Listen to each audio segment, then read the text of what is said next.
خطبہ نمبر 120 آپ علیہ السلام کا ارشاد گرامی جس میں اپنی فضیلت کا ذکر کرتے ہوئے لوگوں کو نصیحت فرمائی ہے۔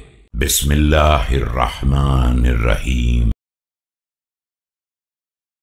تالله لقد علمت تبلیغ الرسالات وإتمام العدات وتمام الكلمات، وعندنا أهل البيت أبواب الحكم وضياء الأمر، ألا وإن شرائع الدين واحدة۔ خدا کی قسم مجھے پیغام الہی کے پہنچانے، وعدہ الہی کے پورا کرنے اور کلمات الہیہ کی مکمل وضاحت کرنے کا علم دیا گیا ہے۔ ہم اہل بیت کے پاس حکمتوں کے ابواب اور مسائل کی روشنی موجود ہے۔ یاد رکھو دین کی تمام شریعتوں کا مقصد ایک ہے۔ وسبله قاصدة، من أخذ بها لحق وغنم، ومن وقف عنها ضل وندم۔ اعملوا ليوم تذكر له الذخائر وتبلى فيه السرائر۔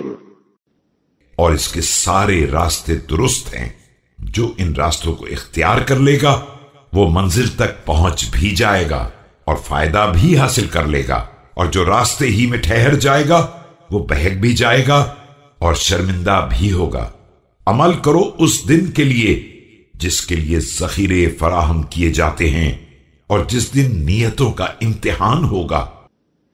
ومن لا ينفعه حاضر لبه فآزبه عنه أعجز وغائبه أعوز، واتقوا نارا حرها شديد وقعرها بعيد وحليتها حديد وشرابها صديد۔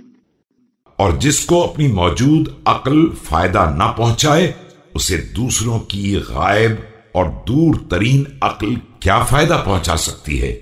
اس آگ سے ڈرو جس کی تپش شدید، گہرائی بعید، آرائش حدید اور پینے کی شے صدید یعنی پیپ ہے۔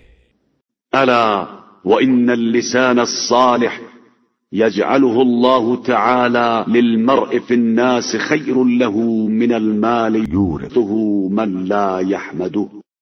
یاد رکھو وہ ذکر خیر جو پروردگار کسی انسان کے لیے باقی رکھتا ہے وہ اس مال سے کہیں زیادہ بہتر ہوتا ہے جسے انسان ان لوگوں کے لیے چھوڑ جاتا ہے جو تعریف تک نہیں کرتے ہیں۔